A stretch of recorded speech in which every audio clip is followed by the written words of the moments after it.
बड़ी खबर यूपी के कासगंज से। वहां पुलिस से राइफल लूटने वाले एक बदमाश को मुठभेड़ के बाद गिरफ्तार कर लिया गया। कुछ बदमाशों ने 19 अगस्त को एक पुलिसकर्मी से राइफल लूट ली थी।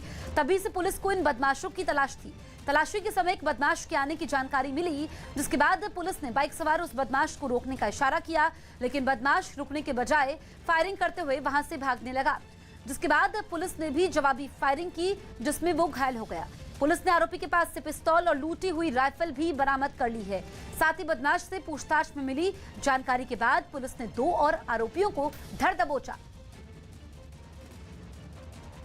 जो सूचना है उसके ऊपर विश्वास करते हुए लगातार चेकिंग का अभियान जो है पूरे जनपद स्तर पे इसमें कराया था। इसी बीच एक मुलजिम को हम लोगों ने बाइक पे आते हुए देखा। उसको रोकने की जो है पुलिस ने कोशिश की, उसको वार्निंग भी दी गई। उसने पुलिस को देखते ही फायरिंग खोल दी। जवाबी कार्रवाई में मुठभेड़ में उसके टांग पे गोली लगी है। तत्काल उसको जिला अस्पताल प्राथमिक उपचार के लिए भेजा गया है।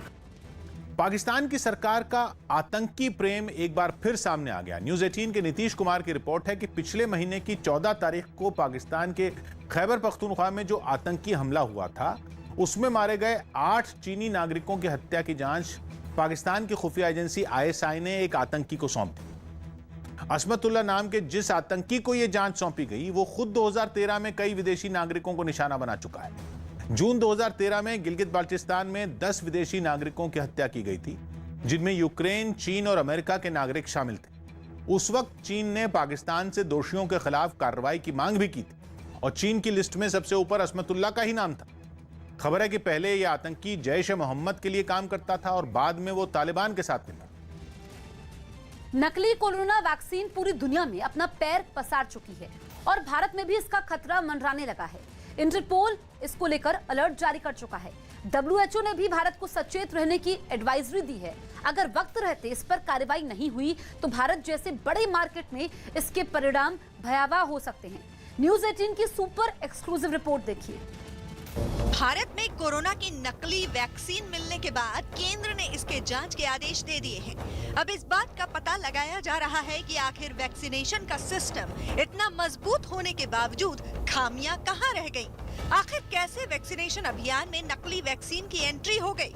सरकार इसे गंभीरता से ले रही है, लेकिन इसके साथ ही सरकार इसे ज्यादा तूल नहीं देना चाहती, क्योंकि डर है कि तूल देने पर वैक्सीनेशन अभियान में किसी तरह की रुकावट न आ जाए। हमारे मैकेनिज्म्स, हालांकि हर जगह CCTV कैमरास लगे हुए हैं, प्रॉपरली डोजेस रिसीव होते हैं, परंतु फिर भी हमें कोई भी ऐसी गुंजाइश नहीं रखनी चाहिए कि जहां पे हमारा रियल वैक्सीन जो है वो फेक वैक्सीन से रिप्लेस हो, परंतु किसी भी वैक्सीन के साथ हो सकता है। तो ये जो है हमारे सिस्टम्स एंड चेक्स हमारे बहुत रेगुलर होने चाहिए और साथ में मैं ये भी कहूँगी कि हमारा वैक्सीन रेगुलरली क्वालिटी कंट्रोल के लिए जाना चाहिए। क्वालिटी कंट्रोल का चेकअप, जैसे हमारी मेडिसिन जाती हैं तो टाइम टू टाइम हमारी वैक्सीन की डोजेस भी जानी चाहिए। नकली और असली वैक्सीन की पहचान के लिए कुछ चीजों पर ध्यान देना जरूरी है।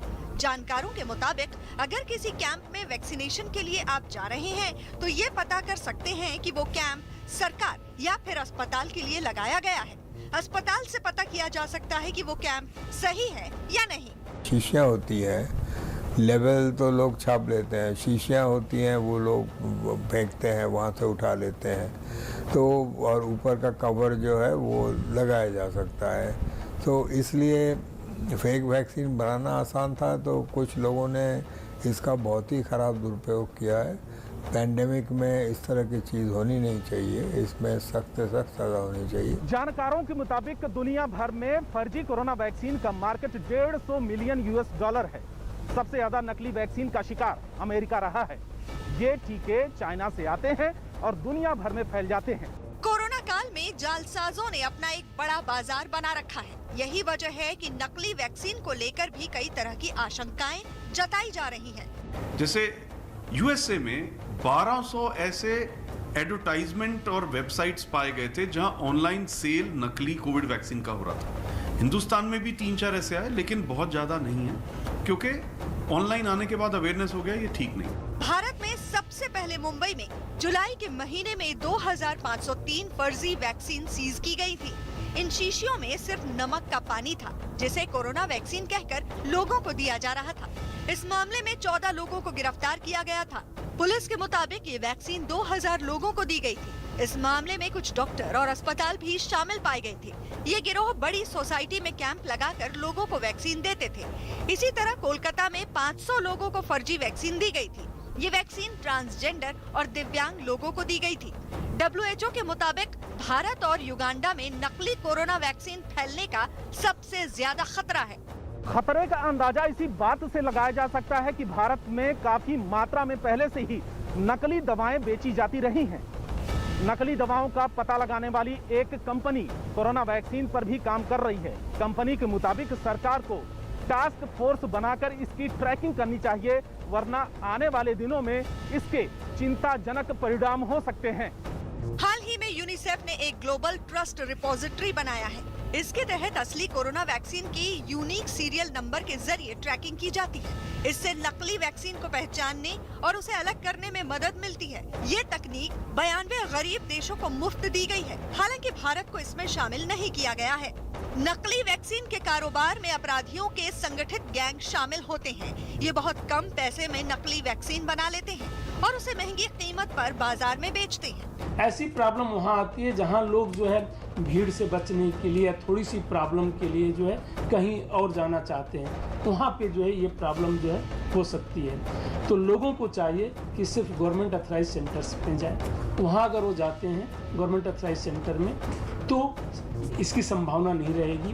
पेशे से वकील विशाल तिवारी ने सुप्रीम कोर्ट में जनहित याचिका दाखिल कर मांग की है कि केंद्र सरकार फर्जी कोरोना वैक्सीन पर नजर बनाने के लिए एक टास्क फोर्स का गठन करे, क्योंकि ये मामला करोड़ों लोगों के स्वास्थ्य अधिकारों से जुड़ा है।